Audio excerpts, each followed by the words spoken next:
Hola, hola, ¿cómo están todos? ¿Me escuchan? Muy bienvenidos. No sé si me están escuchando, ¿me dan feedback a alguien? ¿José? Todo bien, Feña, te escuchamos. Perfecto, gracias. Necesitaba chequear eso.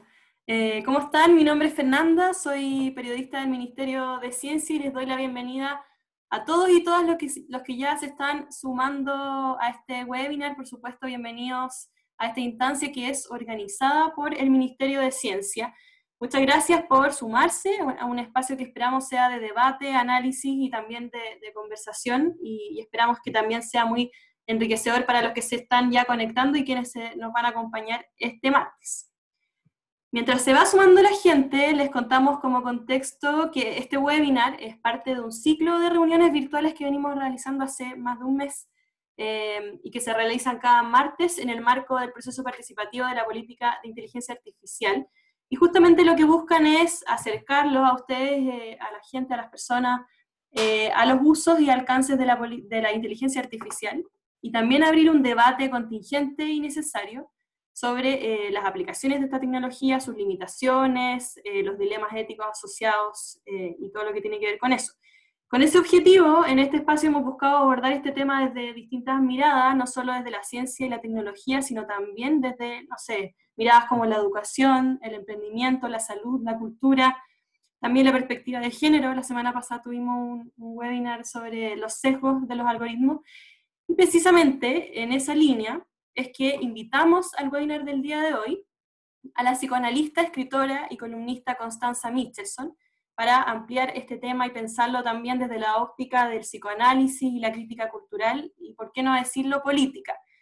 Con su charla que se titula Inteligencia Artificial, herramienta o un modo de pensar y habitar, Constanza nos va a invitar a cuestionarnos sobre el uso de la inteligencia artificial y también va a hacer una distinción en la forma en que nos relacionamos con esta tecnología, ya sea viéndolo como una técnica, como una herramienta, o como un lenguaje y una forma que ya es nuestra forma de habitar el mundo.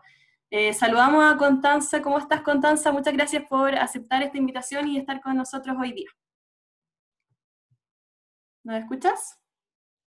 Sí, ahí está silenciada. Hola, Gracias, Fernanda, muchas Constanza, gracias.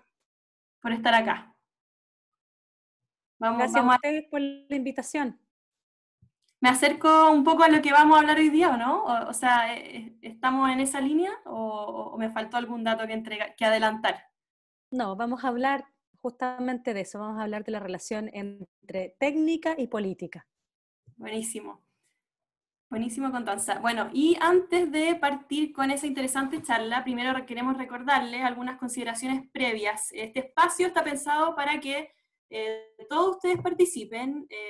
Probablemente no vamos a alcanzar todos porque tenemos harta gente ya conectándose, pero vamos a hacer lo posible por darles la palabra mediante una herramienta que está acá en Zoom, donde ustedes pueden levantar la mano, y también para hacer comentarios y preguntas a través del chat, que lo vamos a habilitar también y vamos a estar ahí enviándole las preguntas a Constanza, y también Constanza va a poder ver lo que escribe. Bueno, revisemos también la agenda de hoy. Vamos a comenzar escuchando a José Antonio Guridi, que es asesor del Ministerio y coordinador de la política de inteligencia artificial, y quien nos va a dar un poco de contexto de lo que nos convoca y también explicar algunos de los ejes en que se enfoca este documento. Principalmente el eje que vamos a ver más hoy día es el tema de ética, un poco porque también está más relacionado con nuestra invitada. Y pasamos después a Constanza, vamos a escucharla, y finalmente vamos a abrir la conversación a los comentarios y a sus preguntas para poder debatir y abrir el tema al público. Bueno, y sin darle más lata, los invitamos a escuchar a José Antonio, quien está liderando este proceso y nos va a contar un poquito más. Gracias, Fernanda. Ahora les voy a hablar un poquito sobre lo que estamos haciendo, cómo ha ido avanzando la política de inteligencia artificial. Los que ya se han conectado a los anteriores les van a aparecer algunas cosas conocidas, como siempre, pero siempre tratamos de agregar algo más, así que puede ser que hayan algunas cosas nuevas con respecto a los webinars anteriores. Pero partiendo desde el principio, y dando un poco el contexto, la inteligencia artificial, como ya hemos dicho varias veces, no es algo que necesariamente es nuevo, depende de cómo uno lo tome, pero es algo que ya hace 50 años, 60, o sea, más de 50 años se creó como concepto, como se empezó a hablar de inteligencia artificial en los años 50. Primero Turing planteó la posibilidad de que hubieran máquinas que pudieran pensar y tener ciertos procesos que pudieran asimilarse a lo que es el pensamiento humano, y luego en 1956 acuñaron el término de inteligencia artificial. Sin embargo, esto es algo que ya se venía hablando de antes sin hablar directamente de ello, y uno puede verlo, por ejemplo, en la literatura. En 1920, hace 100 años, Karel Capek crea una obra de teatro en la que se plantea esta pregunta de qué pasa si es que tenemos unos autómatas que él llama robot, e inventa la palabra robot en esa obra de teatro, robota, que pueden reemplazarnos y hacer nuestro trabajo. Y se plantea esta problemática en una obra de teatro en los años 20. Y a partir de eso es una discusión que ha tenido altos y bajos, que el mismo desarrollo de la tecnología ha tenido altos y bajos, hasta llevarnos 100 años después de que Karel Capek plantea esta problemática a lo que estamos conversando hoy día, en pensar en diseñar una política de inteligencia artificial. Pero antes de poder avanzar hay que entender bien y un poco tratar de conceptualizar qué vamos a entender por la inteligencia artificial. Y en esto, hasta el día de hoy, pese a que llevamos 100 años dando vueltas sobre esto, todavía no hay un concepto claro ni una definición consensuada sobre qué es la inteligencia artificial. Y eso plantea un desafío al momento de construir política pública y al momento de abordar la tecnología misma, porque además es un concepto que ha ido mutando y que, dada la velocidad a la que cambia la tecnología, puede cambiar mucho más. Pero en ese sentido nosotros estamos tratando de considerarlo de la manera más amplia posible, pensando en sistemas basados en máquinas que son capaces de emular el pensamiento humano y que realizan ciertas tareas que si las hiciera un humano necesitaría lo que podríamos pensar que es la inteligencia. Pero en ese sentido, como de una definición tan amplia, sí estamos acotándolo por ahora a lo que se llama la inteligencia artificial estrecha, que es una inteligencia artificial que es capaz de hacer una tarea muy, muy bien, muchas veces mucho mejor que nosotros, pero una sola tarea, y todavía no tiene la maleabilidad de cambiarse a otro ámbito en lo que es capaz el ser humano, y convertirse un poco en lo que uno se imagina con la inteligencia artificial general, cuando uno piensa en películas como Terminator, Mother o AI o muchas otras. En ese sentido, el pensar en la inteligencia artificial como un robot que piensa mucho más similarmente a un ser humano todavía es algo que está en el futuro, pero no sabemos qué tan rápido va a avanzar la tecnología hasta ese punto. Lo que sí es que es importante tener en cuenta es que la inteligencia artificial como tecnología es una tecnología a propósito general, y esto es muy similar a lo que fue la electricidad en su momento, lo que fue antes de eso la máquina a vapor, lo que ha sido el Internet, que son tecnologías que permean todas las capas de la sociedad y que permean profundamente los distintos ámbitos de nuestra vida. Y en ese sentido, aunque no somos conscientes hoy día, estamos en contacto con la inteligencia artificial en nuestro día a día. Y en general uno no se da cuenta, pero está en constante contacto y probablemente más de una vez al día. Y esto hace que se ha pronosticado en los últimos años, gracias al boom, gracias al avance de la cantidad de datos disponibles, la capacidad de cómputo, etcétera, que la inteligencia artificial a nivel económico va a tener un impacto gigante. Esto obviamente es una estimación antes de la pandemia y es una de tantas estimaciones que se han hecho, pero se ve que podría generar al PIB mundial más de 15 trillones de dólares por cómo va a mejorar los servicios, va a personalizar más los productos, va a ser más eficiente el trabajo, va a cambiar la naturaleza misma del trabajo, entre otras cosas. Sin embargo, la distribución de ese beneficio no necesariamente es algo que se va a distribuir en forma igual en todo el mundo, sino que depende mucho de la preparación que presenten los países para poder recibir esos beneficios. Y esta misma publicación, que es de PwC, lo que ve es que si bien podrían aportar en 10 años 15 trillones de dólares, al mismo tiempo, gran parte de ese impacto se va a quedar probablemente en China, probablemente en Norteamérica y un poco menor en el norte de Europa. Y en Europa en general. Pero Latinoamérica o África y en general el sur global estaría capturando muy poco de ese valor. Y eso es bastante problemático. Y por otro lado, tenemos también que la inteligencia artificial, si bien puede plantear una serie de beneficios y impactar positivamente nuestra vida en distintos aspectos, también plantea una serie de dilemas y tiene grandes riesgos en distintos ámbitos de la vida que también hay que tratar, y en ese sentido es un desafío desde la política pública, el cómo podemos tratar estos riesgos. y acá podemos ver cosas más de corto plazo, de cuál es el riesgo el margen de error que se le puede dar a estos sistemas, si es que es mayor o menor que el del ser humano, o el riesgo que puede estar sesgado el sistema, entre muchos otros, hasta pensando en el futuro, el riesgo de que una inteligencia artificial pueda revelarse. Y uno en particular, que es un poco, yo creo que lo que se le viene a muchos a la mente cuando piensan en inteligencia artificial o en los robots, es el riesgo de automatización, y es cómo va no solo a reemplazar quizás algunas tareas y algunos trabajos, sino también cómo va a cambiar probablemente el cómo se hacen muchos trabajos, y en ese sentido nuestra relación con la tecnología va a ser súper importante. Y además, en esta misma línea, la inteligencia artificial está sumamente conectada a la sociedad y a muchas decisiones que vamos a tener que ir tomando. Y un ejemplo fácil de ver y que es bastante ilustrativo es el clásico dilema del tranvía, de qué pasa cuando tenemos que elegir entre dos males, por en este caso, por ejemplo, matar a una persona o muchas, entre otras cosas, que se empezó a plantear ahora para lo que son los vehículos autónomos, que es algo que ya está muy cercano y que en el fondo es algo que podría ser realidad en los próximos años, menos de 10 años. Y en ese sentido hay un experimento muy entretenido, y si quieren visitarlo, pueden conectar a Moral Machines, les puedo compartir el link después, en el que en el MIT analizan este escenario y le preguntan a las personas, cualquiera puede meterse y contestar, 15 veces dilemas distintos: atropellar el fondo, que muera el conductor o que mueran los peatones, que mueran los más viejitos o que mueran los más jóvenes, entre muchos otros dilemas.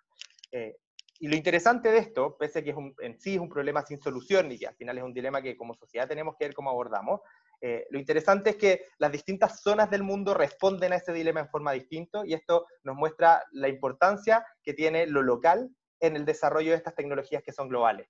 Y en este caso, por ejemplo, los países más asociados al oeste, que es un poco más lo que es Europa, tienen como bastante equilibrado entre distintas cosas, pero por ejemplo le dan mucha importancia a la inacción. Eso quiere decir que prefieren que el auto no haga nada a hacer algo, y que en ese caso probablemente muera por defecto o el conductor, o si es que no frenó el peatón. O ve muy importante el tratar de salvar a más personas.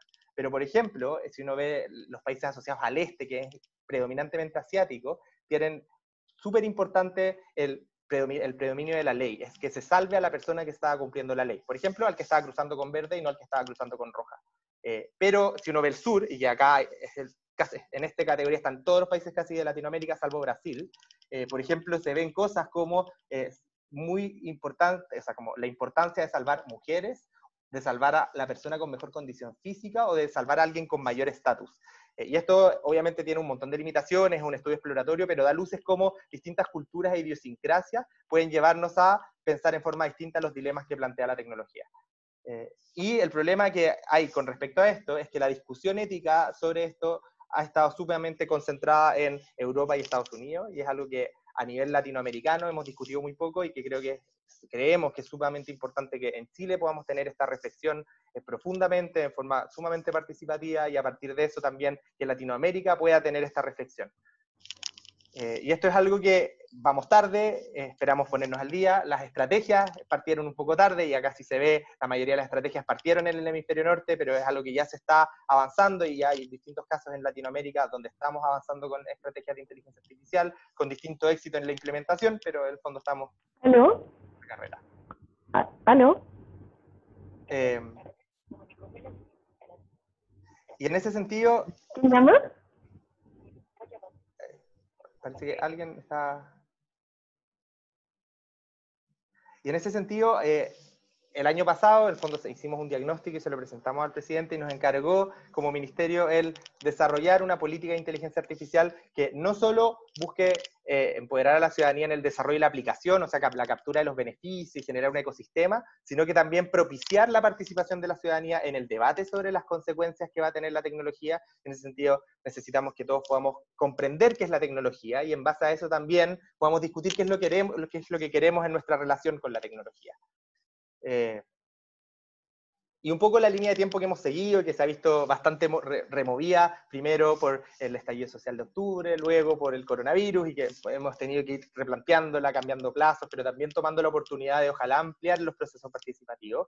Estamos desde mayo haciendo una serie de webinars que se van a extender hasta agosto, y en eso vamos a estar todos los martes con distintos temas, y la idea es un poco dar a conocer estas temáticas, pero también el poder tener una conversación en torno a ellas, y que eso nos ayuda a construir la política y a construir un poco la concepción de nuestra relación con la tecnología y cómo queremos avanzar en ella.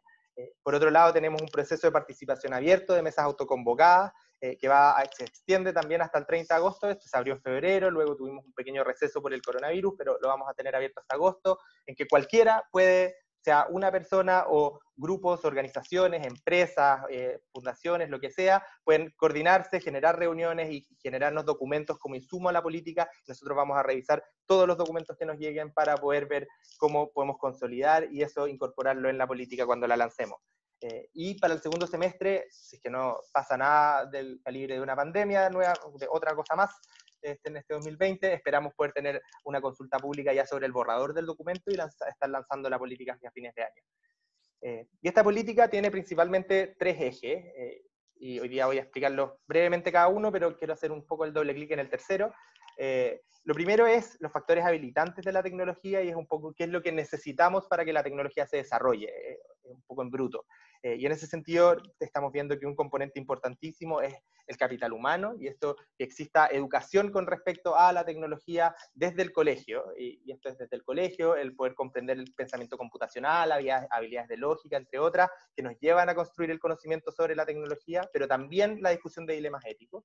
Y esto que se extienda pasando por institutos y centros de formación técnica, pasando por todo lo que es el proceso de formación continua, y en ese sentido todo lo que va a ser la reconversión, y también llegando a la formación profesional universitaria y la formación ya de magíster y doctores especialistas en no solo el desarrollo de sistemas de inteligencia artificial, sino que esto mirado de una forma muy transversal, también los análisis desde las ciencias sociales, las humanidades, que puedan contribuir a un desarrollo integral de nuestra relación con la tecnología.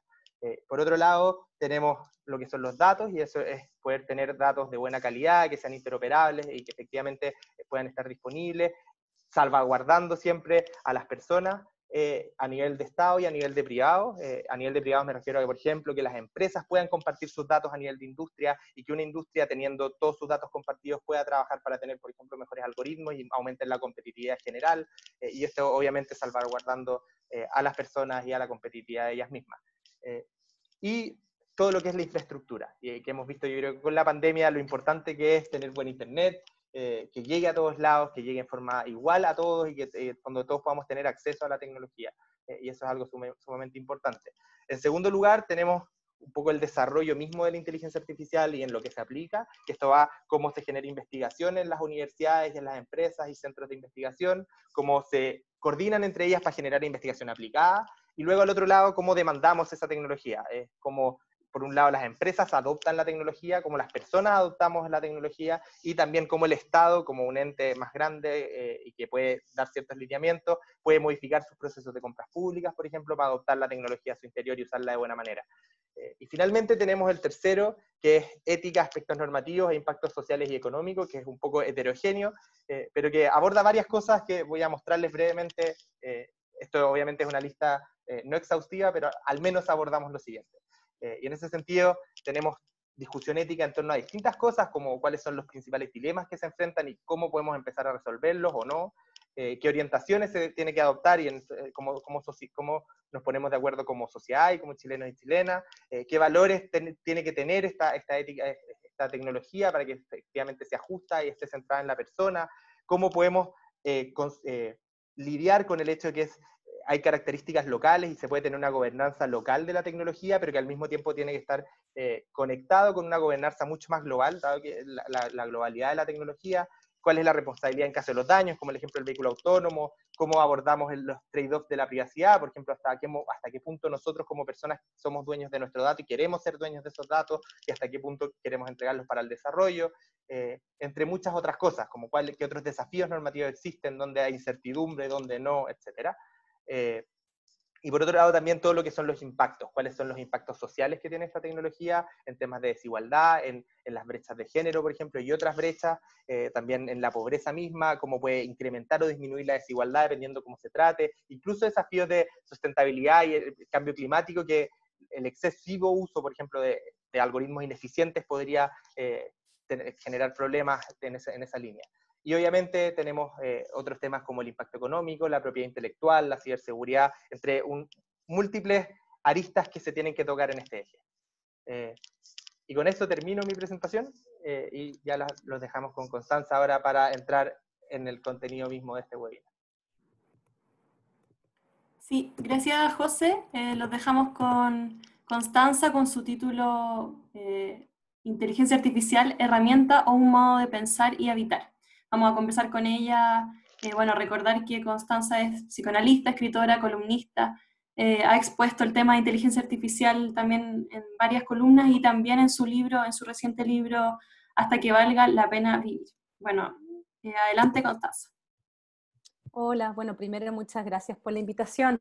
La verdad es que pensé, creo que es en cierto punto una curiosidad y quizás algo arriesgado invitar a una psicoanalista a hablar sobre los dilemas de la inteligencia artificial, pensando en ya cuando yo tuiteé esto hoy día en las redes sociales, lo posteé y alguien ya me dijo, bueno, ¿cómo invitan a una charlatana, a esta pseudociencia del psicoanálisis al Ministerio de Ciencia? Bueno, precisamente de eso voy a hablar. Psicoanálisis no es una ciencia, y para quienes saben de ciencia, lo mínimo que deberían saber es que existe la epistemología, ¿no? Y hay distintas epistemologías, y eso tiene consecuencias políticas. Un poco de eso va a ir todo esto. Tomando un poco la presentación de José, pienso que estos dilemas que presentas en relación, ¿cierto?, a la inteligencia artificial, a su desarrollo, creo que es más amplio que pensar en los dilemas en ciertas situaciones puntuales, de ciertos artefactos puntuales, sino que el dilema al que nos enfrentamos es si acaso tenemos las herramientas antropológicas y las herramientas políticas para lo que se viene, ¿no? Para el desarrollo técnico que ya está, ni siquiera el que se viene, sino que para lo que ya estamos enfrentando. Quiero partir con una pregunta. Sé que no pueden hablar, que están silenciados, esto es lo poco democrático de los Zoom, pero quizás pueden responder en el chat, que me gustaría leerlo. Si yo les pregunto, que puede ser una pregunta muy ingenua, muy estúpida, dirán otros, pero ¿para qué estamos desarrollando la inteligencia artificial? Sí, rápido. ¿Para qué? Voy a esperar ahí que pongan algo para no hablar sola. Bienestar, ya. Trabajar menos. No sé, yo trabajo más desde que existen los teléfonos inteligentes y todo eso. Mejores resultados, expansión, para que no nos reemplace, comodidad, mercado. Nadie sabe. Yo me quedo con esa respuesta de Alejandro Soto. Yo creo que nadie sabe. Voy a contarles una anécdota. Alguna vez explotación, bueno, y hay de todo tipo de respuestas. Quería saber de verdad. Es una pregunta que curiosamente no nos hacemos habitualmente. En alguna oportunidad me tocó estar con un científico, un neurocientífico, que es experto en neuronas espejo y todo eso. Y él comentaba que de sus investigaciones súper interesantes, que decía, ya estamos a puertas de hacer un mapeo cerebral para ver dónde están localizadas todas las emociones. Y yo ingenuamente le pregunto, bueno, ¿para qué? ¿Cómo para qué? Me dijo. Se ofendió, le pareció que esa era una pregunta absolutamente no al lugar. Y bueno, que una pregunta en tiempos donde respecto de todo se habla de la utilidad de las cosas, es curioso que en temas en relación a la técnica, hoy día como se le dice innovación, ¿cierto?, que es como el nuevo concepto, no se pueda preguntar para qué, como una pregunta que es como si hubiera un límite, donde esa pregunta es estúpida, no cabe, no tiene sentido, no está dentro de esa racionalidad. Y es curioso porque, bueno, dentro de las cosas que no sirven para nada, uno podría decir, bueno, no sé, está la poesía, el psicoanálisis quizás incluso, y digamos, la virtud que tienen es precisamente eso, que no están en la lógica de lo utilitario. Sin embargo, uno podría decir que la técnica que tiene incidencias sobre el mundo, sobre las cosas que hacemos, sobre cómo vamos a experimentar el mundo, me parece que una pregunta mínima es el para qué. Bueno, voy a entrar al primer dilema, el que el para qué no quepa como pregunta, tiene que ver con lo siguiente, con que hay un imaginario en relación a la ciencia, ¿sí?, a la tecnología, un imaginario que implica suponer una cierta neutralidad técnica. Una neutralidad técnica no es ni buena ni mala, sino que más bien va a depender para qué se use, y vamos a ser nosotros los seres humanos quienes, como si pudiéramos, decidir si entonces vamos a seguir adelante, si esa tecnología nos ayuda o nos destruye. Está esa imaginación, podríamos decir. Ahora, sabemos perfectamente que no ha ocurrido así en la historia. Y eso es un primer punto muy importante, es decir, pareciera ser que hay algo de la técnica que no está bajo el dominio del ser humano. Así como para empezar, no funciona así. Bueno, justamente Freud escribió este ensayo que es notable en 1930, piensen, el año 30 en Europa, escribe El malestar en la cultura, donde la conclusión quizás de ese ensayo es no hay progreso, es decir, todo avance lleva al mismo tiempo, toda creación lleva una destrucción al mismo tiempo. Hay un ejemplo que a mí me gusta mucho, no está precisamente en ese texto, está en otro, pero Freud ahí dice, bueno, el día que se inauguraron con bombos y platillos, qué sé yo, en Inglaterra los Zeppelin, todo el mundo dijo, bueno, estas máquinas voladoras, el sueño de Julio Verne, qué fantástico, inmediatamente se dieron cuenta, en ese mismo día precioso, de que eso significaba que iban a ir a la guerra, porque básicamente ellos tenían protegido todo desde el punto de vista marítimo. Pero bueno, si ahora se podía volar, entonces bueno, ya sabemos cómo sigue esa historia. Entonces, hay ya desde el siglo XX una especie de desazón en relación a la técnica, que es un problema que a mí me parece que el siglo XXI todavía no resuelve. No resuelve, por eso hay pesimistas y optimistas. Ya voy a avanzar más adelante respecto de eso. Ahora, la cibernética, que es cierto una de las teorías en las que se basa, aparte de la ciencia, la cibernética es interesante. Un amigo hoy día me decía de dónde viene la palabra cibernética. Cibernética significa pilotear la nave, el barco. Tiene que ver con una capitanía, es decir, no hay que olvidar que hay en la ciencia una tecnología de poder. Eso tampoco se nos puede olvidar. Por lo tanto, ciencia y política son cuestiones que siempre deben ir juntas. Esto es más grande que suponer que debe haber una política así específica para cada artefacto, ¿no? Sino que ciencia y política deben ir de la mano. La ciencia no es neutral. ¿Mm? Hoy día lo estamos viendo, bueno, en la pandemia es muy evidente, ¿cierto? Está la guerra de los respiradores, hablaba la otra vez, está el tema de la vacuna, quién la saca primero, es decir, hay política acá, ¿sí? Ahora, la técnica no es neutral tampoco en el sentido de que sea simplemente un artefacto, sino que la técnica crea mundos y crea también subjetividad. Subjetividad significa modos de existencia, modos de relacionarnos a nosotros mismos, a los otros y al mundo. Luego voy a profundizar con eso, pero quiero seguir con esta pregunta del para qué. La técnica, bueno, la técnica existe desde que existe el ser humano, seguramente, pero hoy día estamos hablando de la técnica moderna, ¿no? de este proyecto de la ilustración, ¿sí? que es el proyecto del humanismo, básicamente, y qué significa eso. Eso es una idea de mundo, no es cualquier cosa. El humanismo es un antropocentrismo que básicamente plantea que para alcanzar, ¿cierto?, qué sé yo, un estado de felicidad a través del racionalismo, en fin, supone que entonces todo eso que es peligroso para nosotros, la naturaleza, puede ser dominado, puede ser transformado, ¿sí? Entonces, la razón técnica es básicamente esa racionalidad, el diseño del mundo, una pedagogía a través de las cosas que nos lleva a una relación de objetualización de la naturaleza. La naturaleza no es el árbol, digamos, la naturaleza hay que entender como la naturaleza, el mundo, el cuerpo, es decir, la racionalidad técnica es la idea de que entonces podemos dominar y transformar todo eso con lo que nos relacionamos, porque se objetualiza, el ser humano puede hacer eso, por eso es un antropocentrismo.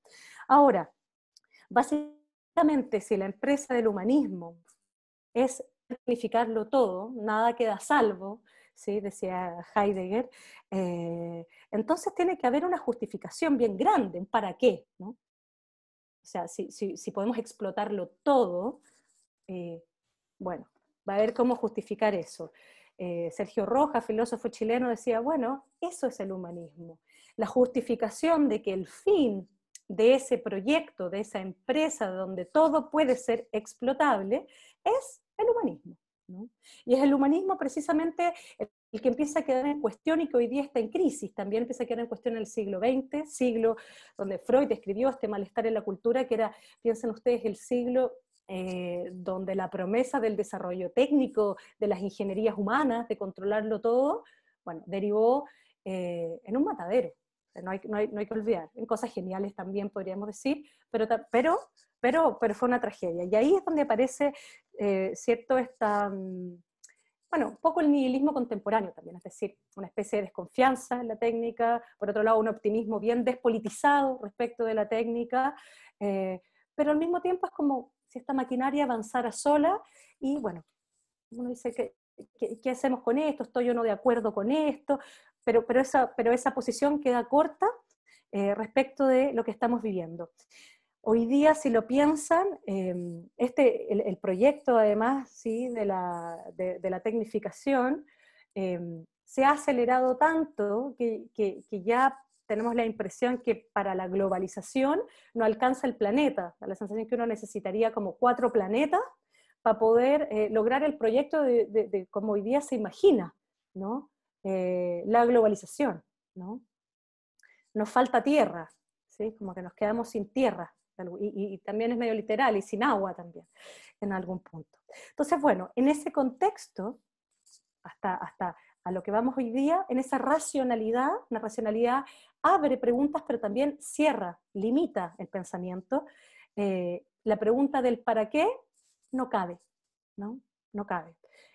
O la pregunta del, oye, ¿podemos decir que no a eso?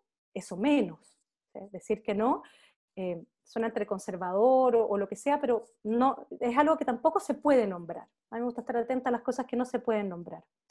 Heidegger define la técnica como la técnica moderna, estoy siempre hablando de eso, como algo que excede a los fines, ¿no? Es un medio, siempre es un medio para otra cosa que no acaba nunca. Por eso la pregunta del para qué. Por eso no llegamos a la pregunta del para qué, porque esto siempre es un medio para otra cosa. No hay nunca como, bueno, voy a crear esto como fin en sí mismo y ya está, se acabó. No se acaba nunca. Por eso no cabe la respuesta del para qué. Están poniendo un montón de preguntas, voy a tratar de leer después. Me es medio difícil, pero me entretengo mucho con el chat. No sé qué es como la parte más humana es como el inconsciente de estos Zoom. Bueno, Heidegger decía, no hay que confundir la técnica con una herramienta. La técnica no es una herramienta. La técnica moderna es un modo de existencia, es un modo de pensar, es un modo de habitar el mundo. Es una manera de relacionarnos a las cosas, incluso a nosotros mismos, ¿sí? Entonces, bueno, ¿qué tipo de pensamiento, qué tipo de forma de pensar es esto de la racionalidad técnica? Heidegger en 1955 escribió, no, fue una charla en una conmemoración que se la titularon como La Serenidad. Después voy a contar cuál es la salida que él propone, que le llama la serenidad. Yo creo que hoy día la necesitamos. Pero ahí, en esa conferencia, él habla de el pensamiento en fuga. Dice, bueno, y uno podría decir lo mismo hoy día. Ustedes dirán que, ¿cómo va a estar el pensamiento en fuga? ¿Cómo es esto de que no pensamos? Si hoy día uno podría decir que nunca se estudió tanto, nunca se ha investigado tanto como hoy día, ¿sí? Pero él dice, sí, ok, es cierto todo eso, pero ¿de qué tipo de pensamiento es el que está a la base de ese tipo de conocimiento?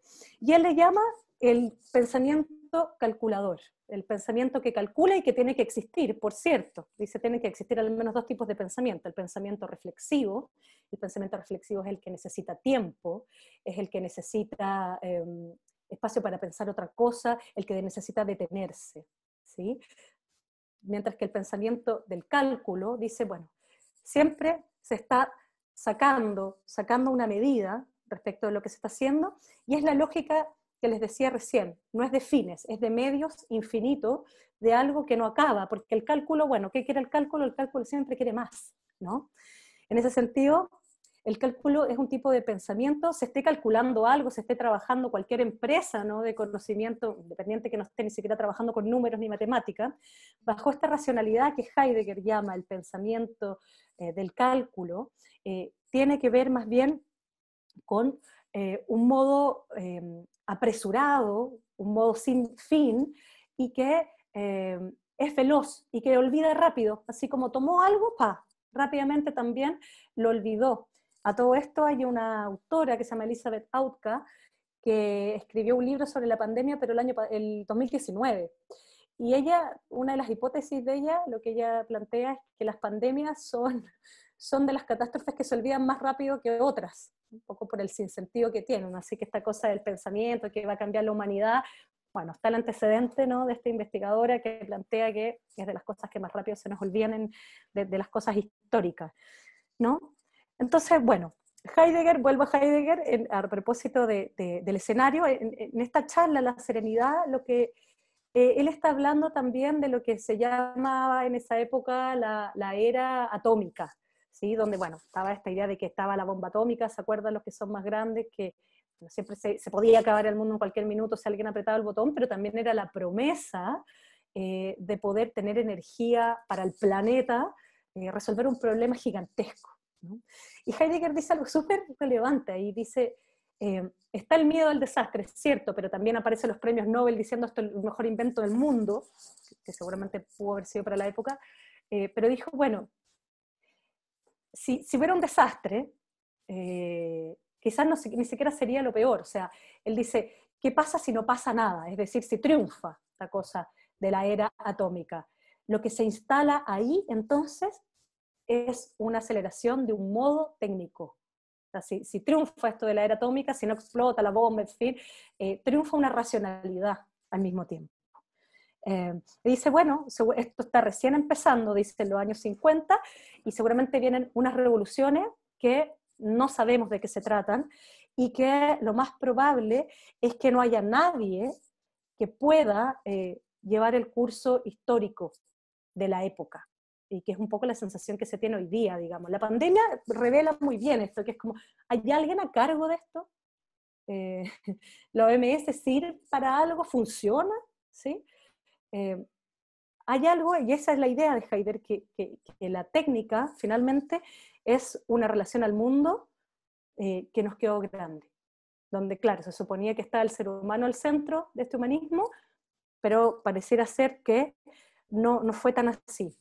Ahora, la técnica entonces es una manera de pensar, es una manera de relacionarse a las cosas, y es también un régimen de subjetividad, nos subjetiviza, nos hace pensar de una cierta manera, nos hace investigar de una cierta manera. No sé, pues un ejemplo así más actual es los chats de citas, por ejemplo, el Tinder. ¿Cuánto el Tinder también si ustedes quieren, transformando la tecnología de las citas? Va también transformando algo de la lógica del amor, acelera o detiene cosas, en fin, por ejemplo. Entonces, la pregunta que voy a dejar acá en suspenso por un rato, a propósito del pensamiento y la relación a la técnica, es si acaso tenemos las herramientas antropológicas y políticas hoy día para pensar, para un pensamiento que pueda estar a la altura de relacionarse a lo que es la técnica finalmente para lo humano, que no es una herramienta, sino que es un modo de existir. Voy a dejar ahí la pregunta un momento. Hay, respecto de todo este asunto de la revolución digital, la inteligencia artificial, por supuesto que está el debate de los optimistas, de los pesimistas, hay algunos que lo politizan más, por ejemplo, en los 90, ¿se acuerdan Donna Haraway? Que ella es más bien optimista, dice, bueno, esta cosa de los cyborg podría ser una herramienta de emancipación también, en la medida en que a ella le interesa esto, borra, qué sé yo, los géneros, las clases, en fin, democratiza cosas. Entonces, ahí hay un optimismo ligado como a lo político, lo politiza. Por otra parte, por ejemplo, está Ray Kurzweil, aquí traje a un par de personas nomás para mostrar parte del debate, pero más bien Kurzweil tiene una lógica, a diferencia de Donna Haraway, que es una lógica despolitizada respecto a la inteligencia. Para él, lo que él plantea es que va a llegar un punto, igual que Donna Haraway, que dice, bueno, vamos a ser todos medio cyborgs, es decir, seguramente vamos a ir desbiologizándonos y vamos a convertirnos en una máquina humana con más inteligencia, seguramente vamos a poder ser mortales, esta idea de que entonces uno no moriríamos lógica, se moriríamos por si nos atropellan, o sea, sí, pero no moriríamos como de muerte natural, o sea, es como, esa es la fantasía con consecuencias políticas, porque finalmente alguien por ahí se pregunta, ¿qué va a pasar cuando, no sé, seguramente los ricos puedan vivir una década o 2 décadas más que los pobres? Que ya hay una brecha, por cierto, a propósito de la esperanza de vida. Bueno, es Nick Bostrom, que él usa, hay un ejemplo que él pone que se usa mucho, y que él dice, bueno, el problema de la inteligencia artificial y por qué podría la inteligencia artificial ser peligrosa y podría extinguir a la humanidad, dice, porque finalmente la inteligencia artificial se guía por un fin, y haría cualquier cosa por ese fin. Él es el que pone este ejemplo, no sé si lo han escuchado, de la máquina, la inteligencia artificial de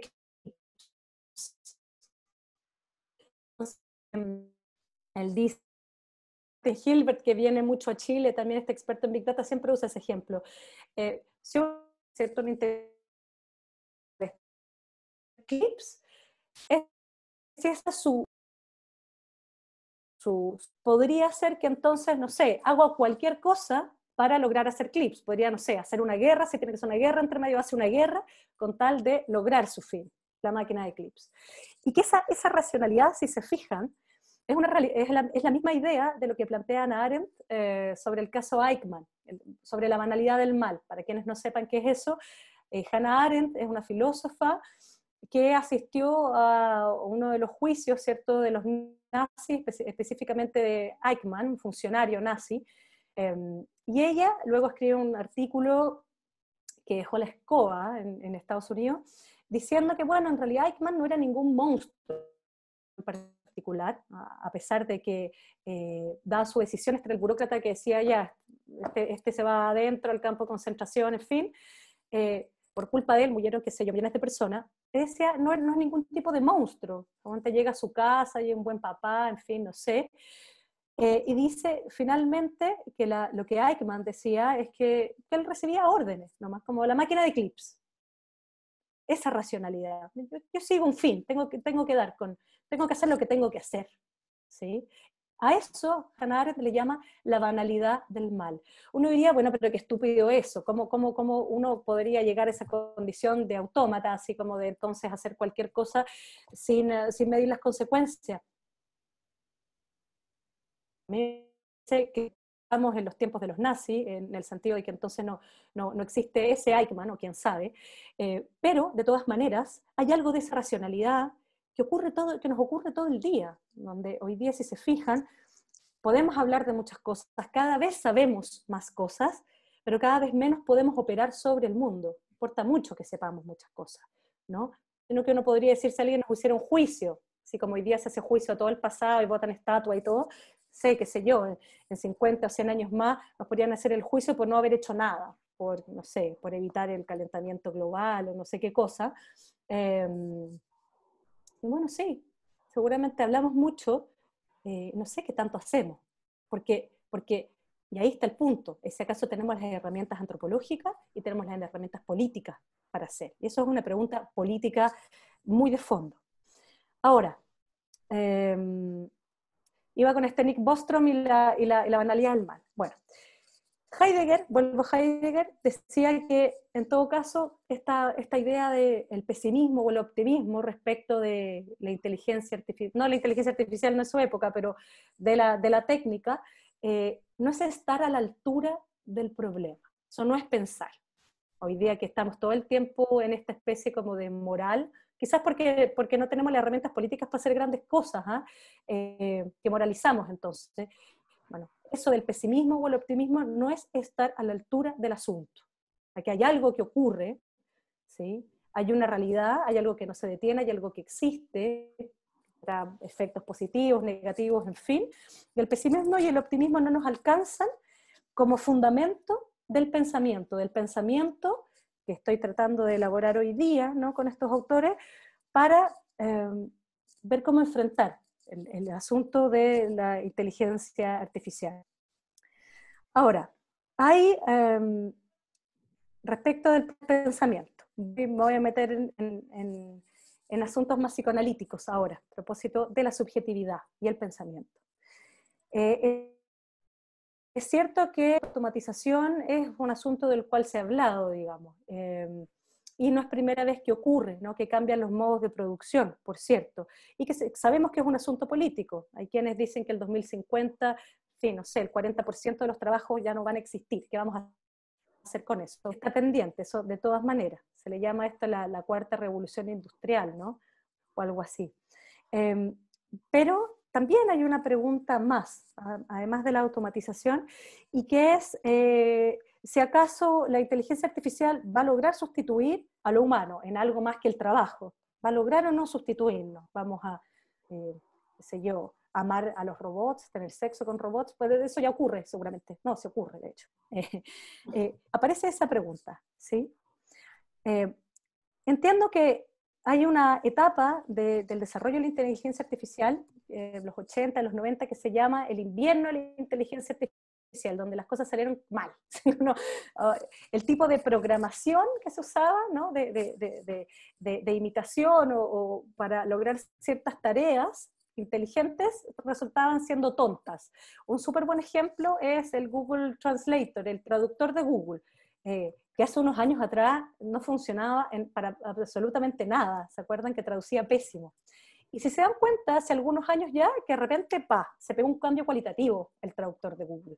Y empezó a funcionar, empezó a traducir bien, súper bien. Así como, bueno, ¿qué pasó con esa máquina? Algo aprendió.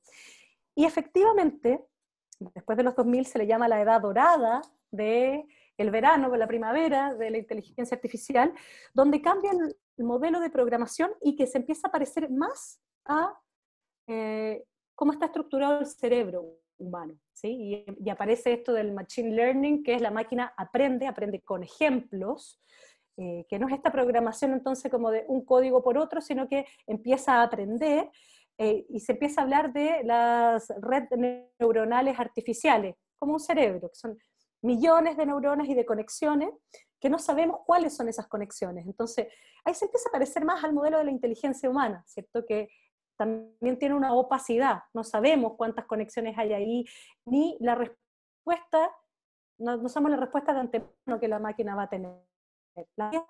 Y ahí vienen todos estos ejemplos, ¿se acuerdan de la máquina del juego del Go y todas estas cosas que empezamos a ver ya hace algún tiempo?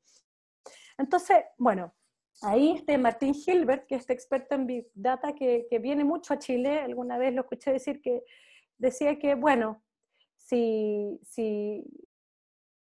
preguntarnos qué es lo humano, porque si bien industrial o en algún minuto, claro, el modo de trabajo cambia, y si en el trabajo antes importaba la fuerza, cuando aparece la máquina deja de importar la fuerza, hoy día importan las funciones cognitivas, se habla de cognitariado, a propósito de la precarización laboral y las habilidades cognitivas. Bueno, si la máquina va a poder imitar eso, entonces seguramente vamos a tener que definir el humano como otra cosa, ya no como la conciencia o como las funciones cognitivas solamente, ¿sí? Y ahí aparece la pregunta sobre qué es lo humano, que es, bueno, mi tema en el sentido de la pregunta por lo humano en psicoanálisis. Hannah Arendt, antes de meterme en el psicoanálisis, Hannah Arendt también es una autora que decía, tenemos al menos dos nacimientos. El nacimiento primero, que es el nacimiento biológico y que nos da una identidad, que es lo que dice nuestro carnet de identidad, ¿cierto? Un número, un nombre, una nacionalidad, pero nadie es eso.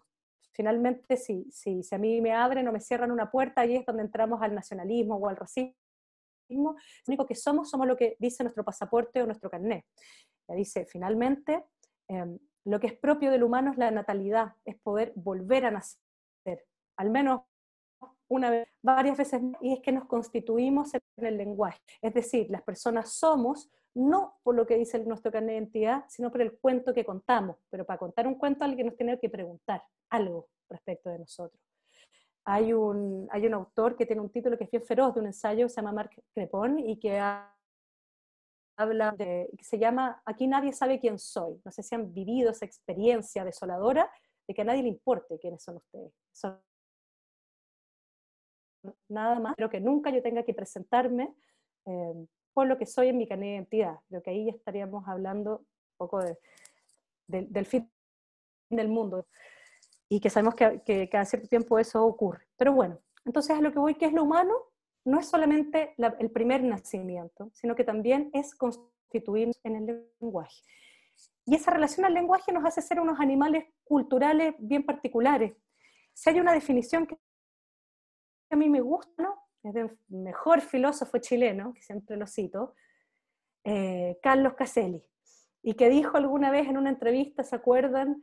Que dijo, bueno, le increparon con algo, y él dijo, bueno, si yo no tengo por qué estar de acuerdo con lo que pienso. Todos se rieron de él, pero la verdad es que esa frase es profundamente filosófica. Somos unos animales que estamos separados de las cosas, de ese primer nacimiento, y más bien nos inventamos siempre en el lenguaje, y esa separación nos lleva a poder experimentar cosas como soñar, desear, y no estar de acuerdo con los demás, estar disociados, estar desdoblados, tener contradicciones, experiencias. Eso es lo humano. El deseo en psicoanálisis se define de la siguiente manera: el deseo es lo que pervierte la necesidad.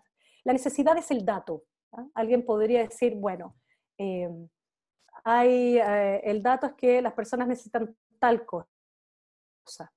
Si ustedes le preguntan y van y hacen el ejercicio de preguntarle la historia a esa persona, que cuente algo de sí, ¿sí? Más allá del dato, esa persona que va a tener una relación pervertida, si ustedes quieren, a esa necesidad. ¿Qué significa eso? Pensemos, por ejemplo, el hambre, que además es una palabra que apareció hoy día, ¿no? Pero que también es una palabra política, en el sentido de que no solamente el hambre de la tripa, es una palabra que significa muchas cosas.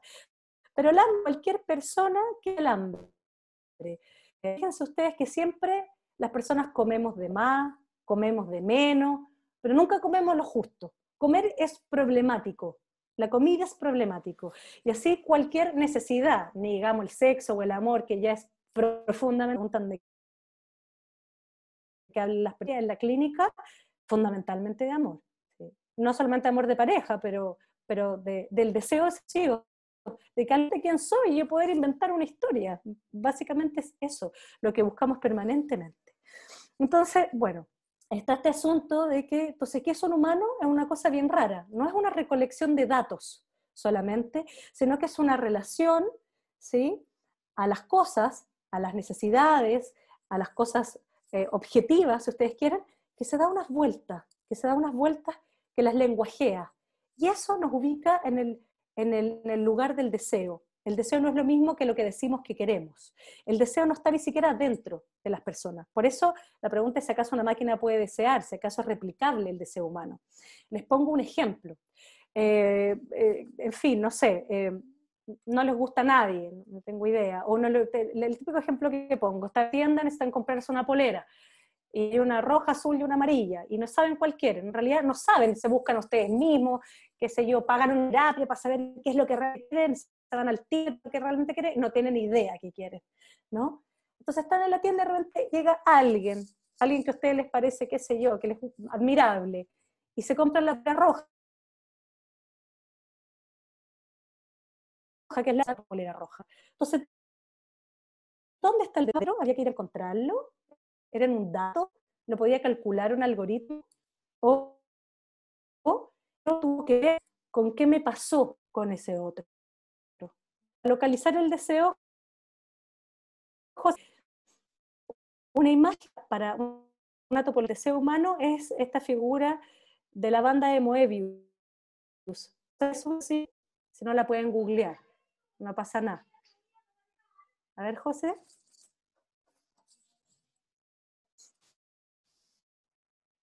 Es de Moebius. Si se fijan, no hay adentro ni afuera. Bueno, los seres humanos, poco podríamos pensar que estamos constituidos de esa manera. Nuestro deseo está constituido de esa manera. Entonces, el asunto acá, ya, si queréis lo sacáis, José. Está bien, está muy brillante. Lo interesante, entonces, de esto es que, ¿por qué? ¿Qué sentido tendría? En eso coincidía conmigo Martin Hilbert.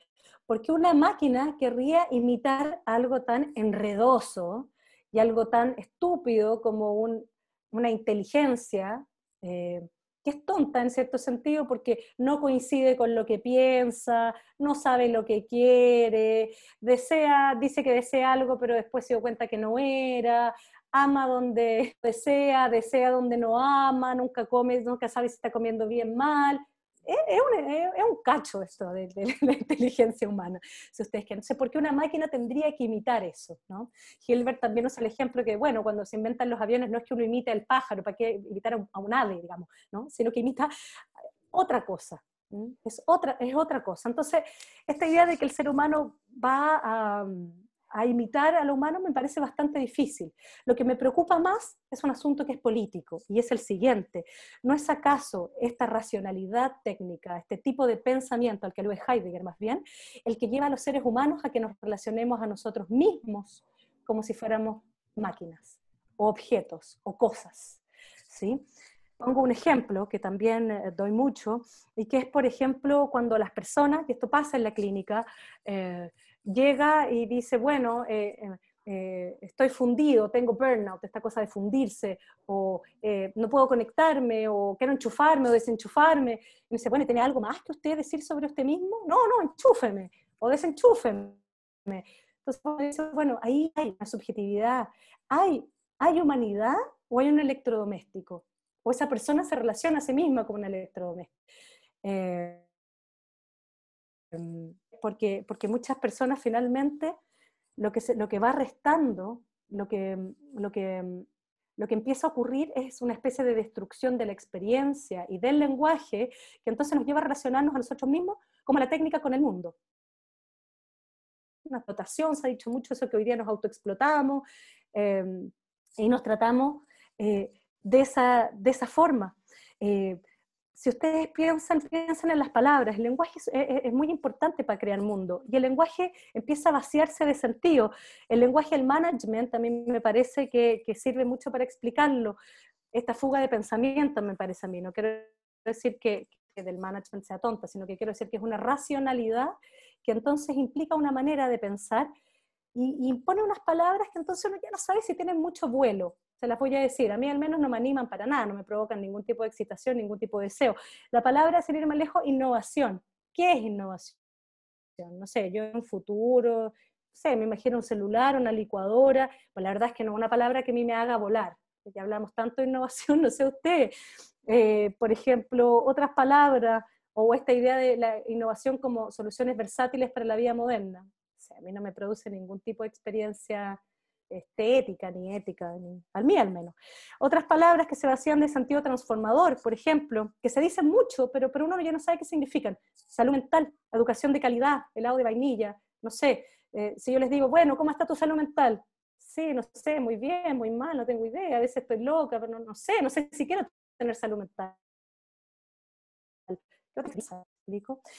Eso es lo que provoca la destrucción del lenguaje, justamente.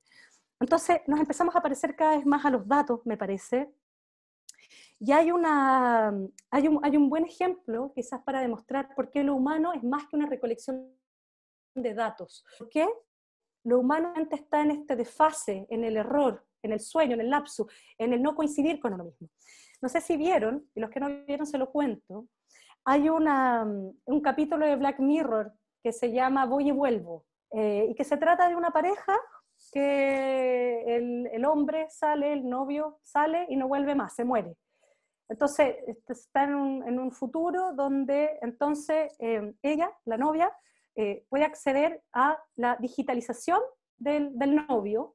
Entonces toma un chip, está digitalizado, ¿cierto? Se supone, no sé si la inteligencia, el alma, la memoria, las ideas del novio, y ese chip se mete a un replicante que es un cuerpo exactamente igual al del novio. O sea, bueno, llega este novio artificial, que es igual al verdadero, y resulta, ¿qué es lo que resulta ominoso?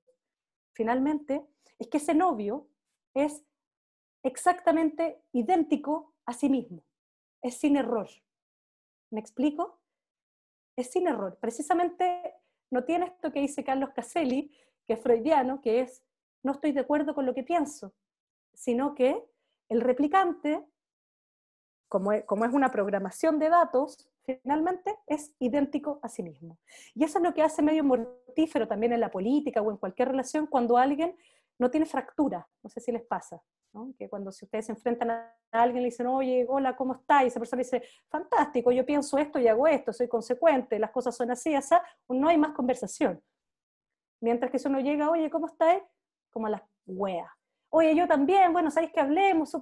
Pasa algo. En la fractura, en la grieta, es por la grieta por donde entra luz, dicen por ahí. Es ahí donde ocurre el acontecimiento, ahí ocurre justamente una experiencia.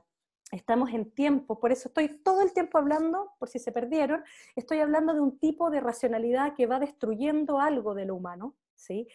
Todo esto para decir que quizás el asunto acá no es que las máquinas nos van a imitar, sino que nosotros cada vez nos parecemos más a un algoritmo o a una máquina, o aspiramos a eso. La destrucción de la experiencia es lo siguiente. No sé si se acuerdan el año pasado que circularon, por ejemplo, unas imágenes del turismo en el Everest. El turismo no es una experiencia, el turismo es una cosa estereotipada. Entonces estas imágenes espantosas, me dicen que se corta un poco mi internet, me dicen si no se escucha y voy más lento. Háganme un signo, Fernanda, me hacía una señal. Bueno, el Everest, circularon unas imágenes el año pasado, el turismo, donde había una fila de, no sé, tengo idea, 100, 200 personas, lleno de basura además, haciendo una fila para subir esta montaña, donde uno dice, bueno, la verdad la fila podría haber sido en Falabella o en el Jumbo o en el Everest y daba lo mismo. No sé qué experiencia posible hay ahí. O la cosa del eclipse, que a mí me pasó mucho, y a harta gente le pasó, por eso creo que no es una cosa mía nomás, que era, hablamos tanto del eclipse seguro, de que vivir el eclipse, el matinal, que hace siempre como un espectáculo de las cosas, en algún minuto dije, oye, no quiero saber nada más del eclipse, no quiero estar en modo eclipse. Finalmente llegó el eclipse, y bueno, claro, veo una luz que nunca había visto, me fue inevitable, ¿cierto? Ir a encontrarme y tener una experiencia. Pero tener una experiencia es muy distinto a que haya un cliché respecto de cómo se llama eso, ¿sí? Esa es la destrucción de la experiencia. Quiero ir acá a la Gabriela Mistral, que tiene un texto de la velocidad de la vida, de los años 20, van a decir hoy que hablar de religión, qué cosa más anacrónica. Pero ella dice que finalmente no hay nada más pobre que solamente relacionarse la existencia desde el escueto deber material de subsistir, de alimentarnos, de vivir, que tiene que ver con racionalidad, en un cálculo. Y ella dice finalmente, por ejemplo, quienes enseñan, las profesoras, los profesores, si solamente enseñan contenidos, pero no muestran que en las cosas hay algo más, que una flor no es solamente una flor, entonces ella dice, además, la religiosidad tiene que ver con tener un exterior de belleza, el misterio de las cosas. Bueno, parece que hay algo del lenguaje contemporáneo que va borrando todo eso. Salud mental, que es el ámbito en el que yo me desempeño, salud mental me parece que es una palabra que es parte del problema, por ejemplo, que borra esa experiencia. Entonces, si se dan cuenta, la posición de sujeto es política.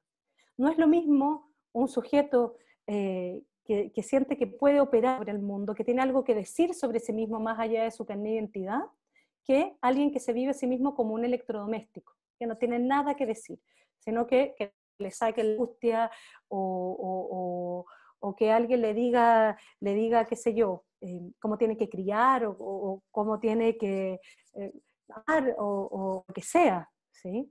Me acordé que yo creo que fue un gran error, digamos, pero un partido político progresista que el 14 de febrero tiró una especie como de manual de qué es lo que era amor y qué es lo que no era amor. Es decir, ¿qué es esto de que hoy día alguien te puede decir qué es o no amor? ¿Sí? O sea, es distinto el contexto. En la militancia, si sabemos, una marcha feminista dice si duele no es amor, entendemos que estamos hablando de la violencia, ¿sí? Pero sí del amor, bueno, tiene que ver con esta racionalidad pobre, media miserable desde el punto de vista humano, de la que estoy haciendo herencia. Ya voy a terminar. Eso es el psicoanálisis, para el que me llamó charlatana hoy día, en la mañana, cuando posteé esto. No es una ciencia. El psicoanálisis es voy a hacer una metáfora, es una máquina de lectura, es un modo de leer al otro que empuja a que el otro se constituya de un modo más allá de un dato, que pueda aspirar a nacer una y otra vez, a poder decir algo sobre sí y así constituirse también como sujeto político. Ser político no significa solamente meterse en un partido político, podría ser, pero no, ¿ah? Sino que ser político es finalmente tener una palabra sobre el mundo en el que está. Vuelvo a la Mistral, ella decía que también la religiosidad, esta manera de sentir agudamente la responsabilidad de los actos. En el fondo es estar presente en otras cosas. En el mundo o todo va tan rápido que ya ni siquiera sabemos. Hay un filósofo que es bien interesante y medio desconocido, Ronick, y él dice algo a propósito de esto que quería tomar. Él tuvo que tradujo la Biblia, y cuando en el ejercicio de traducción él se dio cuenta que lo que leyó no tenía nada que ver con la Biblia que él había leído antes traducida. Y entonces hizo la siguiente hipótesis, dijo, la traducción no es traducir de manera métrica el signo, esta palabra por otra, sino que la traducción finalmente, lo que uno traduce es el ritmo, y estamos en tiempos de la métrica, no del ritmo. Eso es lo que tratamos de escuchar en el psicoanálisis de alguna manera. El ritmo, en el ritmo está lo humano. Yo no sé si una máquina tiene ritmo o una máquina siempre es métrica. No sé si me explico el problema. Una máquina, entonces podríamos decir, artificial o humana, humanos que entonces se experimentan a sí mismos como máquinas, decía antes, pueden tomar decisiones, pero no toman posición. Tomar posición no es lo mismo que tomar partido por algo. Tomar posición implica un riesgo. No es decir, ya, yo soy de este lado, entonces tomo partido por este pack de medidas. Tengo que odiar al que tengo que odiar. Estas polarizaciones se ven generalmente que son únicas en las redes sociales, sobre todo en Twitter, pero en realidad es puro pensamiento en masa, que es muy difícil pensar algo distinto de esa masa. Bueno, ahí tomar partido, tomar posición es un riesgo, es un lugar mucho más solitario. Es lo que decía la Mistral, es ese sentimiento agudo de la responsabilidad por lo que se dice, por los actos. Y si se fijan, yo diría que algo de la tragedia contemporánea es que es como, cosas no importan mucho, pero al mismo tiempo pasan y se olvidan y no pasa nada. Insisto, es como si no estuviera la herramienta política para poder operar ahí. Si yo les pregunto hoy día, ¿dónde hay herramientas de poder para transformar algo? ¿Están en el Congreso? Yo no estoy segura. A eso digo cuando iba con la pregunta, ¿dónde están las herramientas políticas de transformación? Y la otra pregunta, las herramientas antropológicas para la transformación, y por eso estoy hablando del pensar. Si nos vivimos a nosotros mismos como electrodomésticos, sin duda que no la tenemos. Y por eso el ejercicio de pensar, el ejercicio de estar presentes, el ejercicio de poder decir algo sobre nosotros y sobre el mundo, que tenga una incidencia y hacernos responsables, como dice la Mistral, agudamente por nuestros actos, es otra posición. Y ahora sí que termino, lo prometo. Voy a terminar con algo que planteé al principio sobre esta exposición de 25 sobre la técnica que se le llamó la serenidad. Y dice, bueno, finalmente esta cosa de la técnica existe, es nuestro mundo, nos sirve mucho, no, esta cosa no tiene que ver con satanizar a la técnica, sino que qué posición, que no es ni lista ni optimista, sino que comienzo para estar a la altura, ¿sí?, del asunto que nos compete. Él dice, bueno, sí, hay que tomar una posición de serenidad. ¿Y qué es la serenidad? Él dice, es como poder tomar, dice algo así, de técnica, ¿sí?, porque existe, nos sirve, en fin. Además, estar abiertos a su misterio, porque lo cierto es que no tenemos idea qué es lo que va a pasar. Y yo creo que eso es lo más cierto que podemos decir sobre la inteligencia artificial, que no tenemos idea, quizás ni siquiera podemos imaginar de qué se trata, qué va a venir. Podemos intuir algunas cosas, algunos artefactos, pero yo creo que no nos podemos imaginar.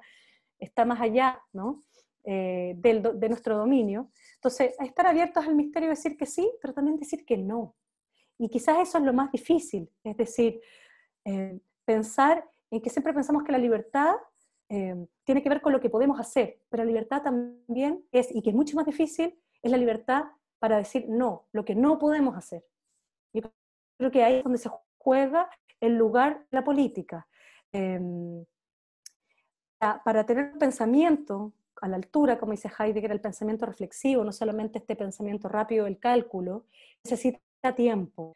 Y si se fijan, quizás algo, igual se nos va a olvidar, seguramente lo más probable, pero algo que revela también la pandemia respecto de la ciencia, es que estábamos pensando la ciencia a la velocidad de las transacciones financieras, básicamente, y que es de una rapidez que hoy día nos dimos cuenta que la ciencia también necesita tiempo. Tiempo. Hoy día es como que el tiempo no existiera. El tiempo es una categoría política también. La ciencia necesita tiempo y además la ciencia también esto nos revela, bueno, ¿en qué está la ciencia? No es tan neutral, digamos. ¿Qué es política?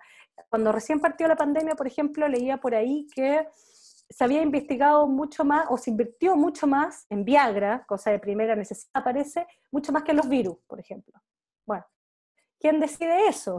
Todo eso es política. Entonces, me parece que una política que es el tema, ¿cierto?, de acá, una política sobre la inteligencia artificial o una política sobre lo que sea, es mucho más que una cosa escrita en un papel, ¿no?, sobre un artefacto, sobre una práctica o lo que sea. Es un modo de estar en el mundo.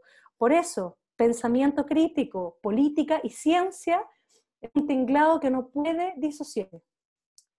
Eso.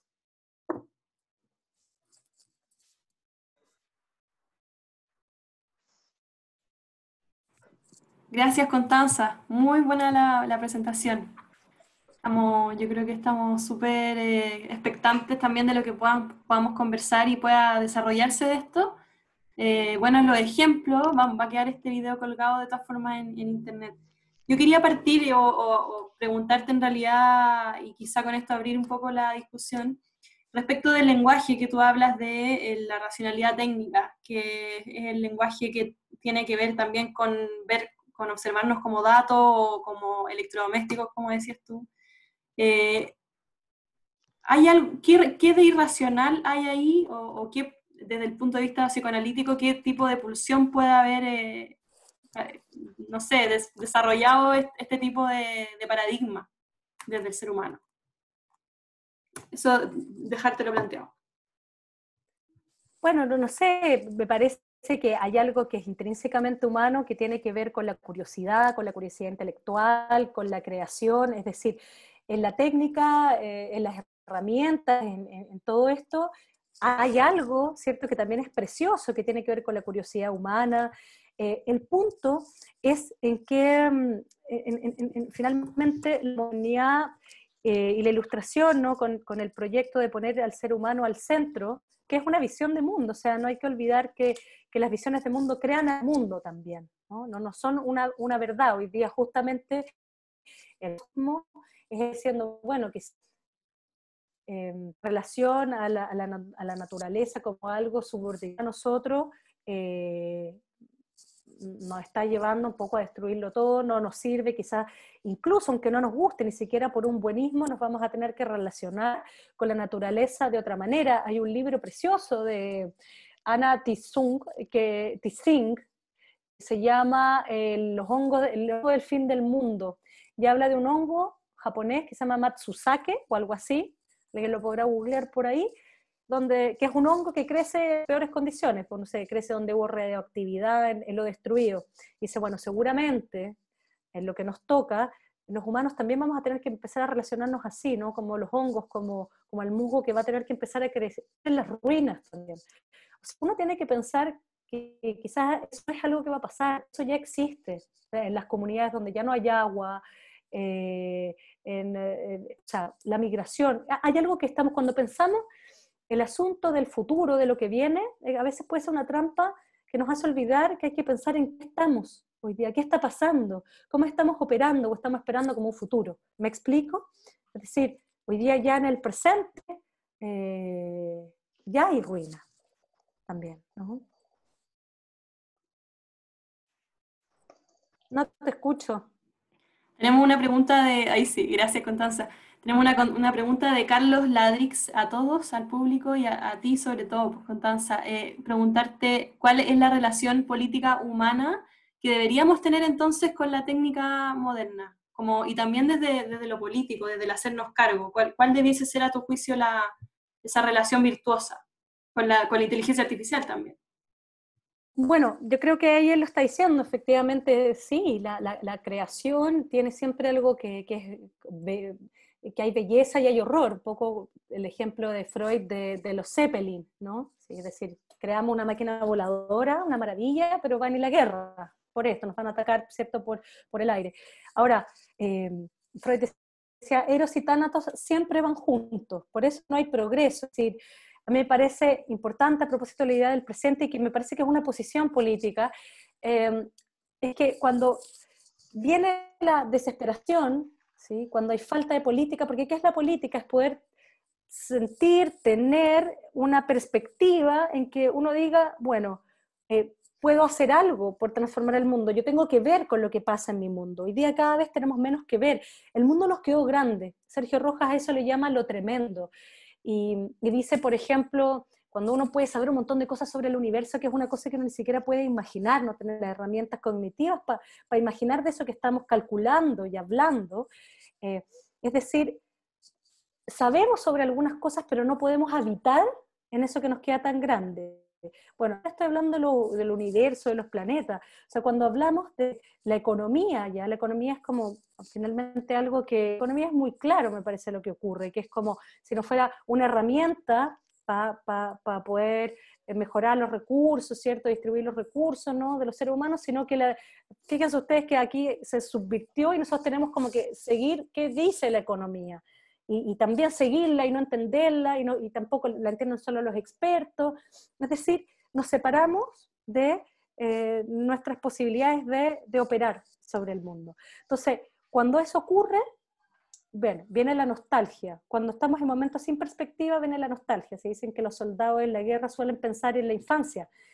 Hoy día, en pandemia, leía por ahí que Spotify dice que se dispararon las canciones antiguas, las películas viejas, así como que siempre que hay una desesperación uno regresa como a un pasado ideal. Bueno, y sabemos lo que pasa políticamente con eso. Cuando se piensa, bueno, todo pasado fue mejor, ahí vienen los populismos, los fascismos, make America o make cualquier cosa great again, ¿cierto?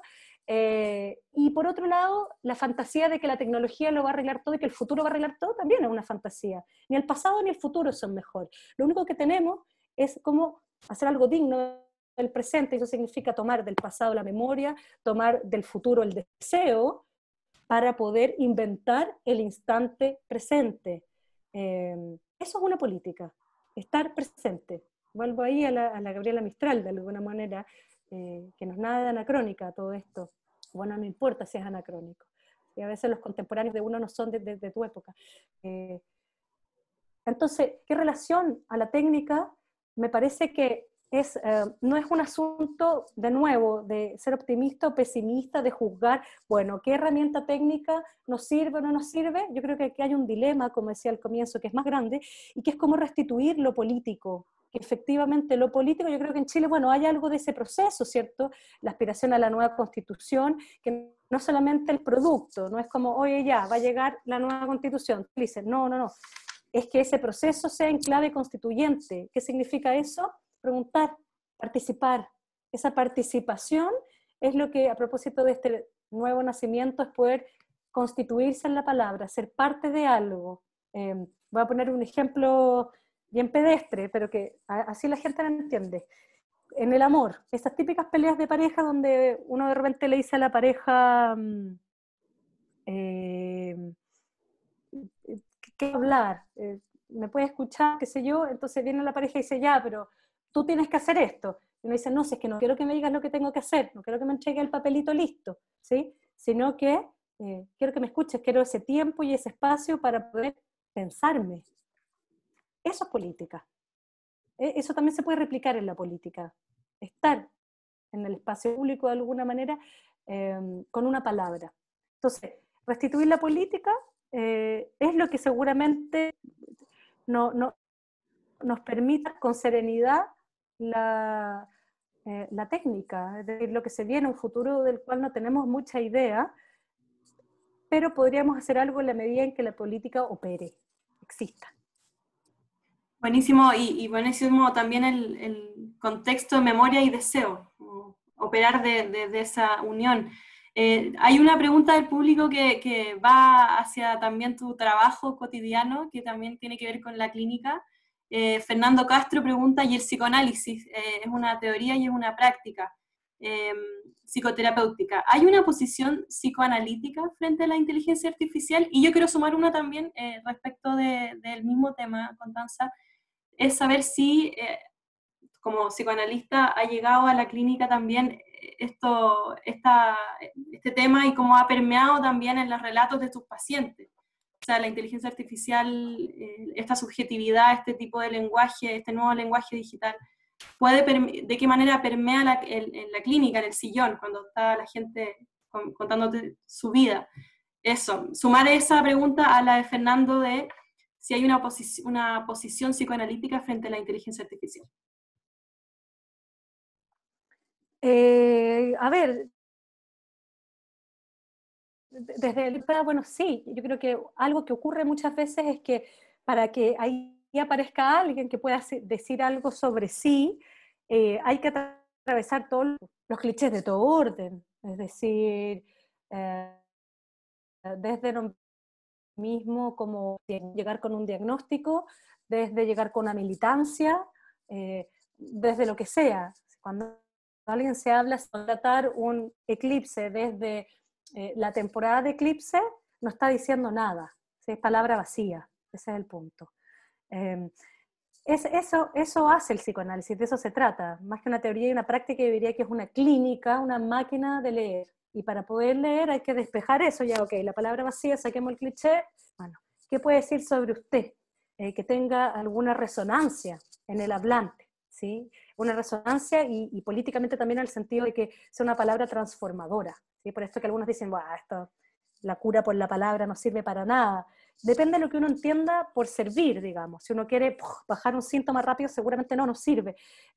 Sirve en la medida más bien de poder ubicarse en el mundo de una manera en que algo tenga la potencialidad de transformarse, la potencia de existir, básicamente.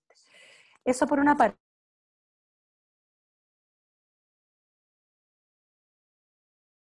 Y la otra pregunta no es ni ser pesimista ni optimista, sino que la posición en el sentido de la clínica al menos es sacar al otro del cliché. No importa si me está hablando como robot o está hablando desde el estereotipo de lo que sea, ¿no? Esa es una posición permanente, pero hay algo más, hay algo, en el psicoanálisis se dice que el inconsciente es la política, ¿y eso qué significa? Que el inconsciente no es un contenido, no es algo que uno vaya a buscar ahí en alguna parte, lo inconsciente es esta banda de Moebius que yo les mostré, que de alguna manera, como somos animales de lenguaje, no estamos en las cosas, sino que nos constituimos en los otros, por eso es tan importante que alguien nos escuche. Si no somos nada para nadie, nos morimos. Eso pasa muchas veces, o tenemos trastornos del desarrollo grave, la agüita, ¿cierto?, que se las alimenta, pero que nadie las toma en los hospitales, los niños abandonados, es lo que se ha escrito, ¿cierto?, de los huérfanos de guerra, por ejemplo. Para otros, aunque no nos guste.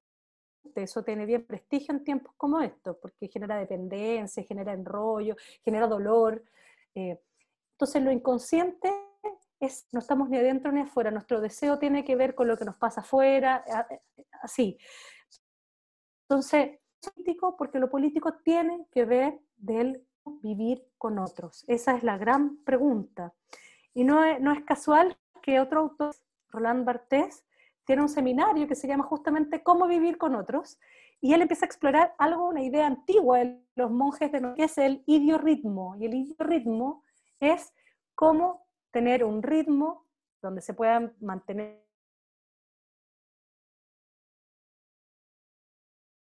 una singularidad, por ahí una gran pregunta, que es cómo convivimos políticamente, sin convertirnos en masa, pero tampoco encerrarnos en el individualismo. Es el ritmo, pues, del otro autor que decía antes. Oye, Constanza, desde el grupo les recordamos que estamos viendo el chat también para poder ver las preguntas que llegan a Constanza. Y llegó hace un ratito la Sofía Clapp, escribió, respecto de haciéndose cargo de la primera pregunta que hiciste al abrir tu charla, y que fue si realmente tenemos las herramientas políticas para lo que se viene y para enfrentar el tema de la inteligencia artificial. Y ella dice, si puedes dar ejemplos de herramientas políticas y antropológicas posibles. Bueno, las herramientas políticas yo creo que primero es una pregunta de la que decía antes, o sea, tenemos hoy día las herramientas de poder para cambiar algo. Me tocó entrevistar a un analista político español, entonces yo le preguntaba, se ha hablado tanto que después de la pandemia vamos a cambiar, vamos a ser mejores seres humanos, algunos dicen que no va a haber más capitalismo, o va a haber más capitalismo, no sé, va a haber alguna política decidida, por lo menos. Entonces le decía, más allá de las imágenes que a nosotros nos llegan del hemisferio norte, que son bares, playas, ¿pasó algo? Le preguntaba yo. Y me decía, no, nada. La verdad es que esto se parece mucho al 2008, de otra manera, ¿sí? Se está inyectando plata, pero no a la banca, pero sí a las empresas grandes. Y me decía, mira, todo pinta para que sea más de lo mismo. Entonces, la pregunta que ahí él proponía era, bueno, si es que hay que pensar si tenemos las herramientas de poder efectivamente para cambiar algo, si están en el Parlamento o no. Y ahí es donde hay que pensar entonces qué es lo político, en qué estado de lo político estamos realmente, porque acá se habla mucho de del chivo expiatorio, pues, de matar al político de turno, ¿cierto? Los políticos son todos corruptos, son todos malos, se dice, en fin. Pero yo creo que hacemos la pregunta por lo estructural, es si acaso es en el Parlamento donde puede haber efectivamente una formación decidida, o el poder está desplazado en otro lugar. Entonces, esas lecturas están como primera cosa para poder pensar, ok, ¿cómo es el político? O cómo pensar la política del siglo XXI también, donde quizá las herramientas del siglo XX no sirvan del todo. Y desde el punto de vista antropológico, bueno, eso es pura resistencia. Que no tenemos un pensamiento calculador cada vez que nos preguntamos algo, cada vez que tenemos una experiencia más allá de un cliché, que podemos dialogar dispuestos a cambiar de opinión y no a decir lo que ya pensamos, todo eso es resistencia. Desde el punto de vista antropológico, todo permite que la técnica en este caso sea una herramienta y no un modo de existencia, no una racionalidad que nos...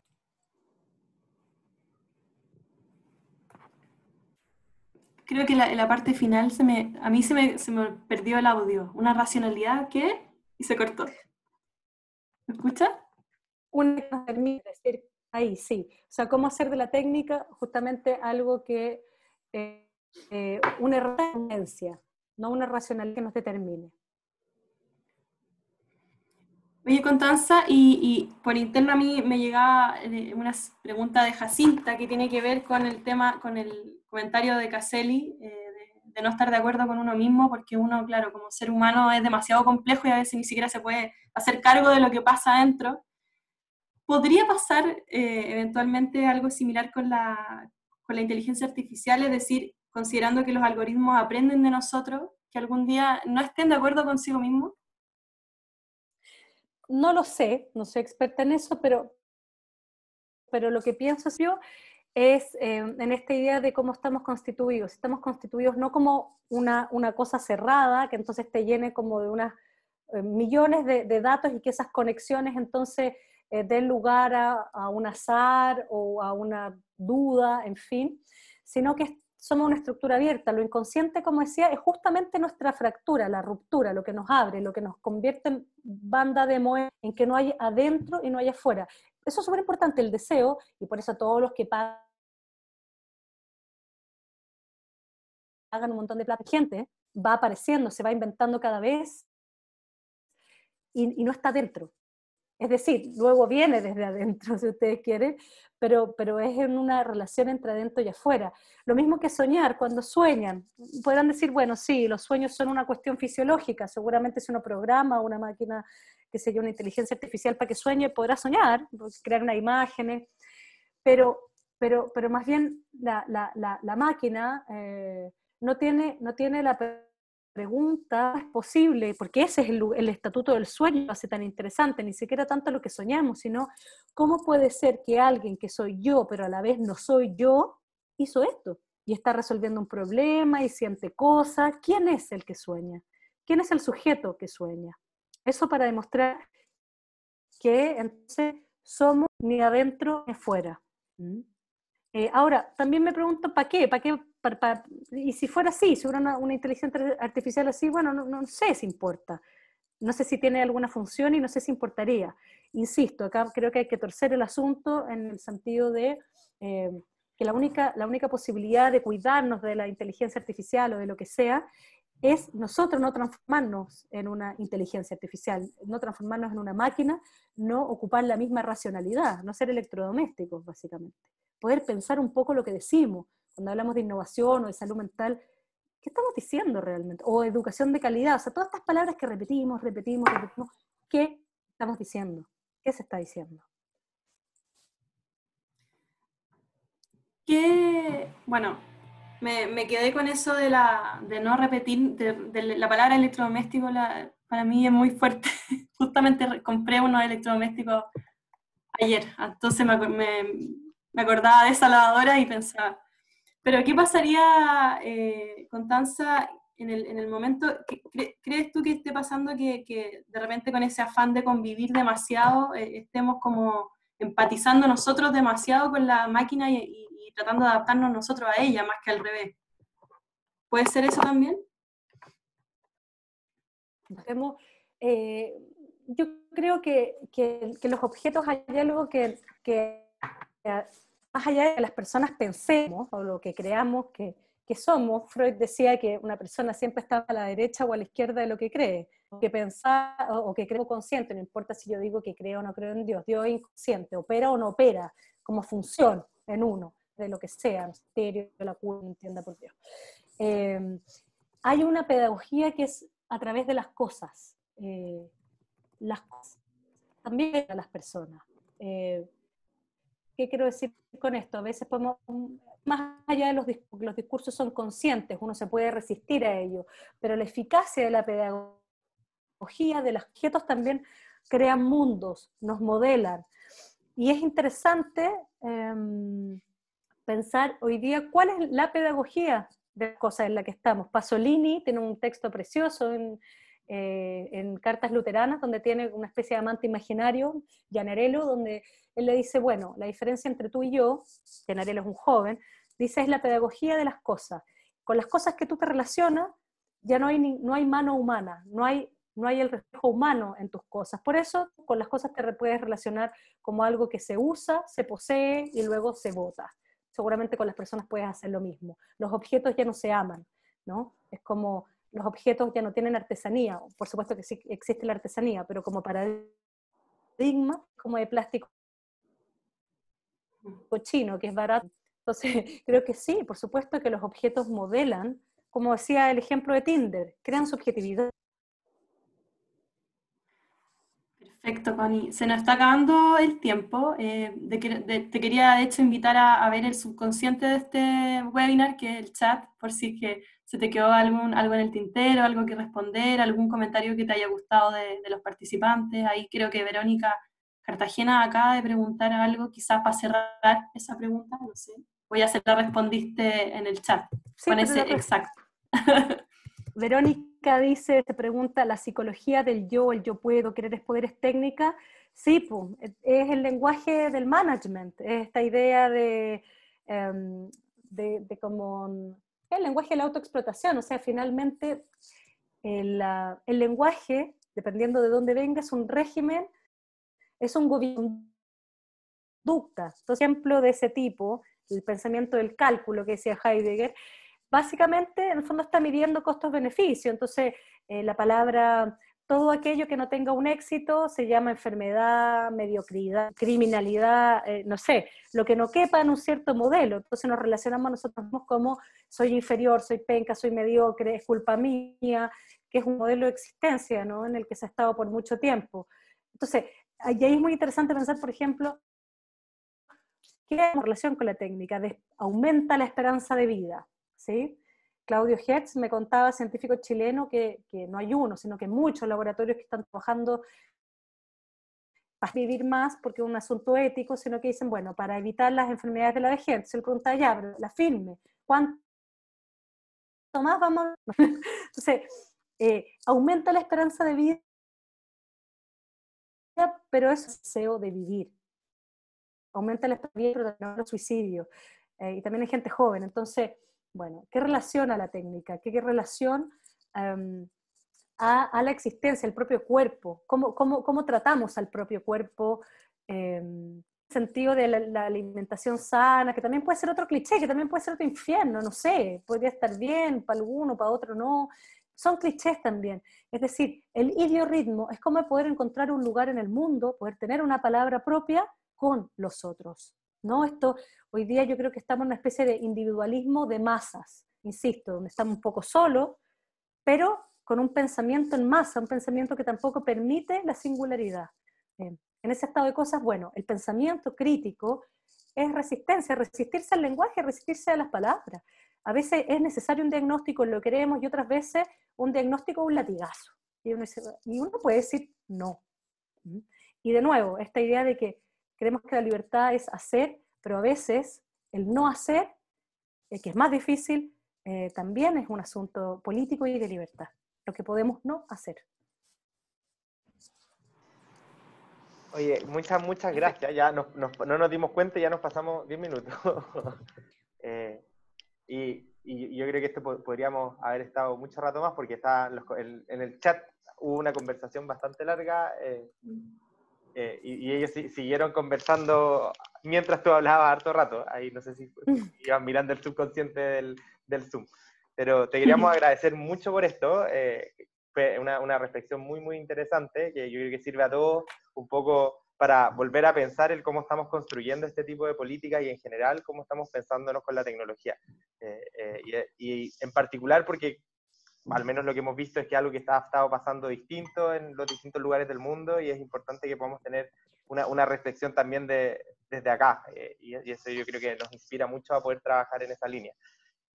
Así que te queríamos agradecer mucho, agradecerles a todos y todas por quedarse hasta esta hora escuchando, participando, porque participaron un montón. Contarles que algunos preguntaban que esto va a quedar en el canal del Ministerio de YouTube, entonces si los quieren volver a revisar, que habían algunos que dijeron que felices lo iban a mirar de nuevo como para digerirlo más. Va a quedar disponible, esperamos que mañana o pasado, apenas esté arriba.